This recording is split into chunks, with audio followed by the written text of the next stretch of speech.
Domingo 26 de enero de 2025. Señoras, señores, buenas tardes. Vamos con los titulares. Alto al fuego en Gaza, nuevas violaciones del acuerdo. 23 palestinos caen en mártires mientras se impide la entrada de los gazatíes al norte de la franja.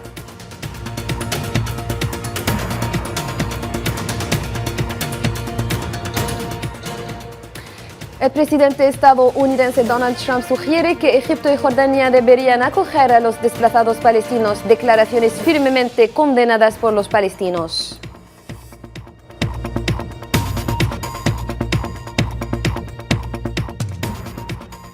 La República Democrática del Congo corta lazos con Ruanda, mientras el grupo rebelde M23 se acerca a Goma y el grupo A3+ llama a una solución pacífica.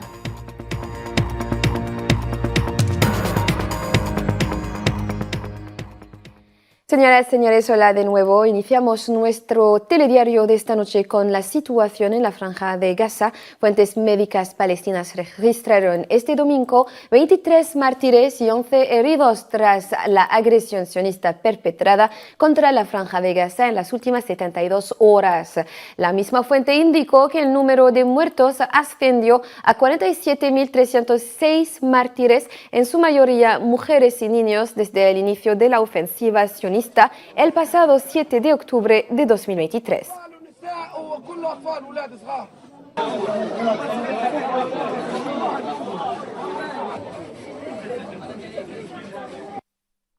Los palestinos en Wadi Gaza esperaban este domingo con sus pertenencias regresar al norte de la franja como parte del acuerdo de cese el fuego con la entidad sionista, quien, recordemos, en violación del mismo acuerdo, les impide y les rechaza el acceso a sus hogares. Comentario de Kerem Mustafawi. Un retorno pendiente. En Gaza, cientos de residentes del norte del enclave palestino se encontraron atrapados con carros y bultos a la espera de poder regresar a casa ese domingo. Y Hamas acusó a Israel de violar el acuerdo al bloquear el corredor de Netzarim, desplazados hacia el sur en un intento de escapar de la violencia de la guerra. Esperaban regresar pronto al enclave norteño, como preveía el acuerdo de tregua concluido entre Israel y Hamas. Pasé por mucho sufrimiento. Cuando llegué aquí pensé que la carretera estaría abierta para que pudiéramos regresar a casa, pero me encontré con mucha gente esperando. El puesto de control sigue cerrado. Solo Dios sabe cuánto tiempo tardará en abrirse. Cientos de palestinos desplazados se apresuraron a conseguir ayuda mientras se distribuían alimentos y agua en Wadi Gaza este domingo. Desde el atardecer hemos estado aquí en el frío, sin baños. Logramos traer algo de comida, pero es muy básica. Intentamos comer cosas sencillas porque no hay baños ni nada. Ha sido un día muy duro. Con el frío tenemos niños pequeños y hay personas mayores entre nosotros. Mientras se mantiene el frágil alto el fuego, muchos en el enclave costero están planeando regresar a la parte norte de la franja, que fue bombardeada intensamente. Aunque la pausa en los combates ha dado optimismo a los residentes de Gaza, el futuro del territorio sigue siendo incierto. El sábado, el presidente de Estados Unidos, Donald Trump, dijo que Jordania y Egipto deberían acoger a más palestinos de Gaza, afirmando que podría ser una solución temporal o a largo plazo, algo considerado inaceptable por los palestinos. Y tal como decíamos, el presidente de Estados Unidos, Donald Trump, indicó que Jordania y Egipto deberían acoger a los habitantes gazatíes debido a la grave situación humanitaria que se vive en el enclave palestino. Según él, esta misma declaración suscitó vivas condenas. Veamos este comentario de Kerem Mustafawi. Mientras decenas de miles de desplazados siguen intentando regresar a sus hogares, las declaraciones de Donald Trump no hacen más que agravar el dolor del pueblo gazatí, que aún seguía sufriendo hace una semana los horrores de un genocidio sin precedentes.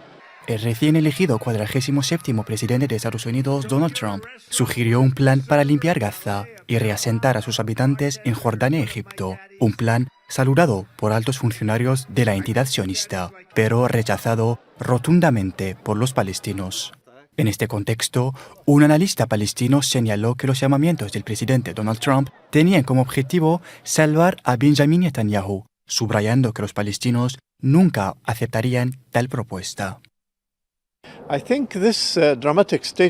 Creo que esta dramática declaración del presidente Trump sobre el traslado de los palestinos de Gaza, Jordania y Egipto vino para tratar de rescatar a Netanyahu de hundirse en las arenas de Gaza, porque aparentemente Netanyahu tiene un gran dilema político. Creo que los palestinos de Gaza y Cisjordania y de todas partes, junto con los jordanos y los egipcios, rechazarán definitivamente esta propuesta y no creo que haya lugar en la realidad para una idea así.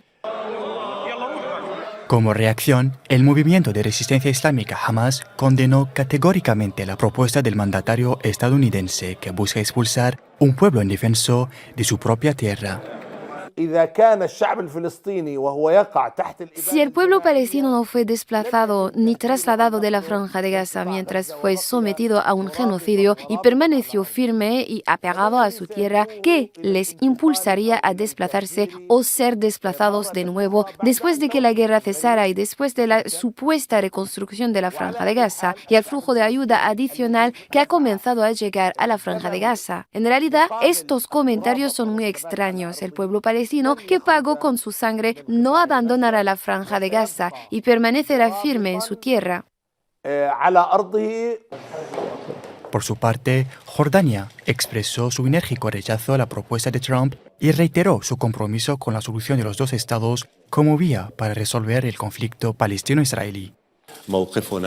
Nuestra postura de que la solución de los dos estados es el camino para lograr la paz es firme e inquebrantable. Nuestro rechazo al desalojo también es firme e inquebrantable. Esta no solo es la postura firme e inquebrantable del reino, sino que también es una necesidad para lograr la seguridad, la estabilidad y la paz que todos deseamos. Los 15 meses de genocidio en Gaza parecen haber sido solo el comienzo de una política sionista bien planificada. Desde el principio, la intención de Netanyahu era vaciar el enclave palestino, sin importar el método utilizado. Otra vez, puede que el alto el fuego haya entrado en vigor en el enclave palestino, pero la lucha de sus habitantes aún no ha terminado. En otro orden de ideas, la UNRWA afirmó que la entidad sionista le había ordenado desalojar todos los locales de la ocupada Al-Quds Oriental y cesar sus operaciones antes del 30 de enero de 2025, indicando que tal decisión constituye una violación del derecho internacional.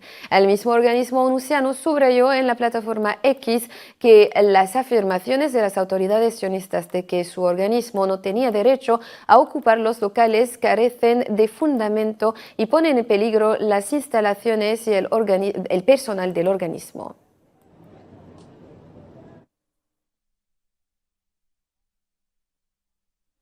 Y para hacer frente a la grave crisis humanitaria en Gaza, la Media Luna Roja egipcia obra con diligencia para hacer llegar ayuda humanitaria y suministros vitales a las familias palestinas. Es lo que indicó la directora general de la Media Luna Roja egipcia, Amal Emam. En una entrevista con China Global Television, indicó el plan de ayuda de la organización que incluye alimentos de emergencia, de refugio y asistencia médica.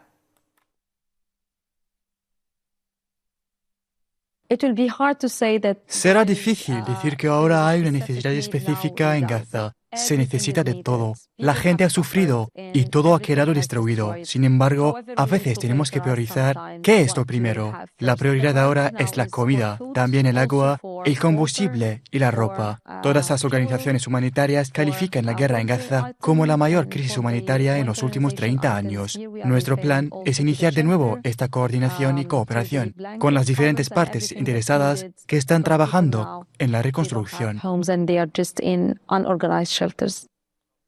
Y en Cisjordania, donde prosigue la agresión sionista por sexto día consecutivo, fuentes médicas locales indicaron que desde el comienzo de la brutal campaña sionista, 15 palestinos cayeron en mártires y decenas resultaron heridos en la ciudad de Jenin y su campamento al norte de la Cisjordania ocupada. La agresión también dejó destrucciones a gran escala en viviendas, propiedades, instalaciones públicas y privadas e infraestructuras esenciales, en particular las redes de agua y electricidad de la gobernación.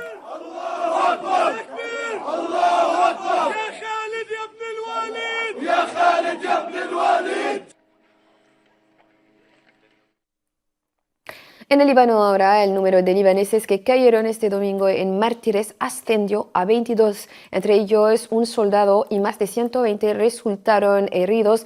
Según un nuevo informe del Ministerio de Sanidad libanés, las fuerzas sionistas abrieron fuego contra civiles que intentaron regresar a sus hogares.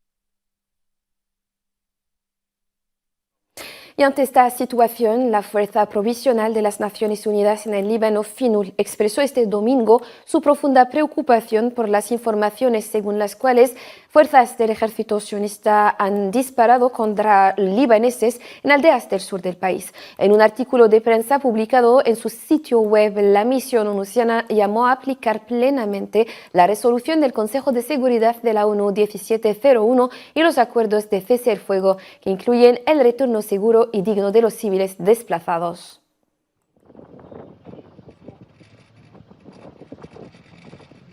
La Fuerza Provisional de las Naciones Unidas en el Líbano está muy preocupada por los informes sobre el regreso de civiles libaneses a aldeas en las que las fuerzas de defensa de Israel siguen presentes y sobre las bajas debidas al fuego israelí. La FINUL hace hincapié en la importancia crítica de aplicar plenamente la resolución del Consejo de Seguridad de la ONU 1701 y los acuerdos de cese de hostilidades a través de los mecanismos establecidos. Esto incluye la retirada completa de la defensa de las fuerzas de defensa de Israel del Líbano, la retirada de todas las armas y activos no autorizados al sur del río Litani, el redespliegue de las Fuerzas Armadas libanesas en todo el sur del Líbano y garantizar el retorno seguro y digno de los civiles desplazados a ambos lados de la línea azul. Así concluimos este expediente para pasar ahora a actualidad nacional. El presidente de la República, comandante supremo de las Fuerzas Armadas y ministro de Defensa Nacional, Abdelmajid Tebboune, presidió este domingo una reunión del Consejo de Ministros dedicada a un proyecto de ley relativo a los seguros y a presentaciones relativas en particular al acuerdo de asociación entre Argelia y la Unión Europea y el avance de los proyectos de construcción de silos de almacenamiento de cereales, según indicó un comunicado de la Presidencia de la República.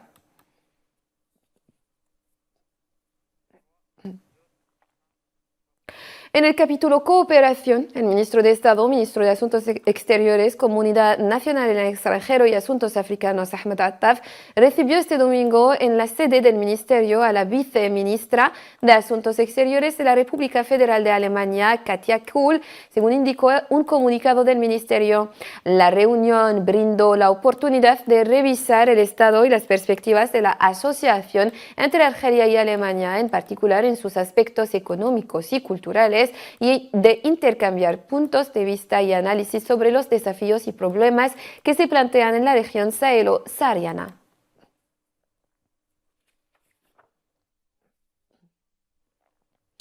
Lo hemos anunciado esta noche en nuestros titulares. Malawi y Uruguay indicaron que 4 de sus tropas y soldados murieron en enfrentamientos al este de la República Democrática del Congo contra rebeldes apoyados por Ruanda, lo que elevó el domingo a al menos 13 el número de muertos entre las fuerzas de paz de Naciones Unidas y del sur de África. La insurgencia del grupo rebelde M23, que ya lleva 3 años, se ha intensificado en enero, con los rebeldes tomando el control de más territorio del país centroafricano que nunca antes, y la ONU advirtiendo que la violencia podría desembocar en una guerra regional más amplia.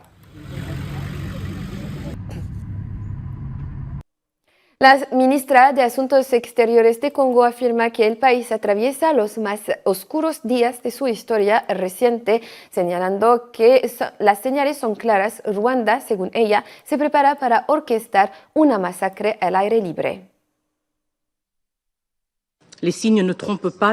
Las señales son claras. Ruanda se prepara para orquestar una masacre al aire libre con una brutalidad que recuerda las horas más oscuras de nuestra historia. Es imperativo que los combates cesen de inmediato. Señor presidente, distinguidos miembros del Consejo, a pesar de las reiteradas advertencias del gobierno congoleño, durante los últimos 3 años, este Consejo ha permanecido pasivo. Este Consejo no puede contentarse con declaraciones de preocupación ni quedarse simplemente pendiente de la cuestión.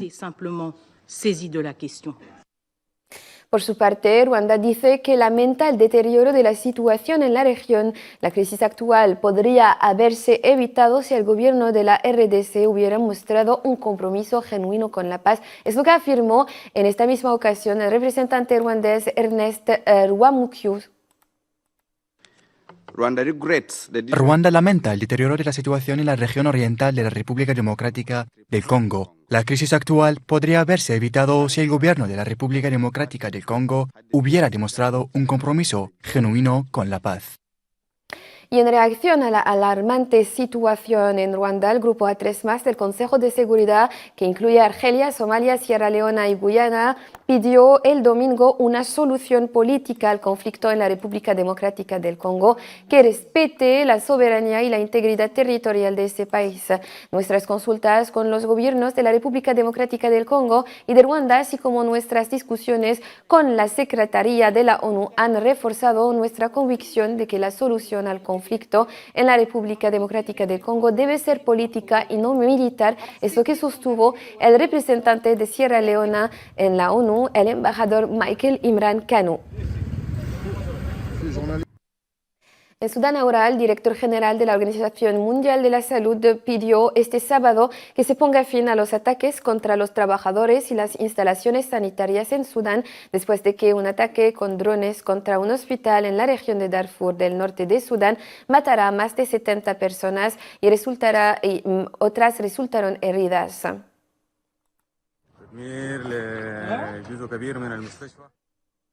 En la contienda ruso-ucraniana, el ejército ruso anunció este sábado que había logrado nuevos avances en las defensas ucranianas, mientras que Ucrania declaró que las batallas continúan en múltiples frentes, ya que ambos lados continúan intercambiando disparos en el prolongado conflicto durante las últimas 24 horas. En una actualización diaria sobre su operación militar especial, el Ministerio de Defensa ruso dijo que las tropas rusas habían asegurado posiciones más ventajosas en direcciones que incluyen Kharkov en el noreste de Ucrania, Donetsk en el este de Ucrania y Gerson al sur de Ucrania. Las fuerzas rusas infligieron más pérdidas al personal y equipo ucranianos a medida que continúan sus avances, según declaró el ministerio.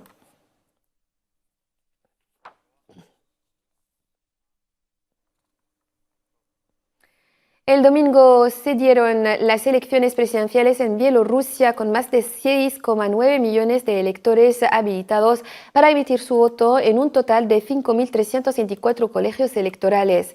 El líder bielorruso Alexander Lukashenko estaba en camino de extender su gobierno de 31 años con el 87,6% de los votos en una elección presidencial de este domingo, según una encuesta de salida transmitida por la televisión estatal después de desafiar a Occidente y defender el encarcelamiento de disidentes.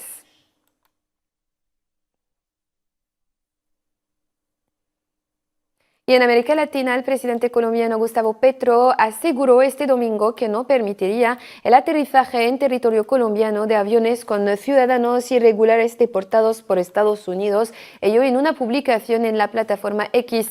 La declaración del mandatario colombiano se produce en medio de la polémica que había generado la política migratoria del presidente Donald Trump en varios países de la región.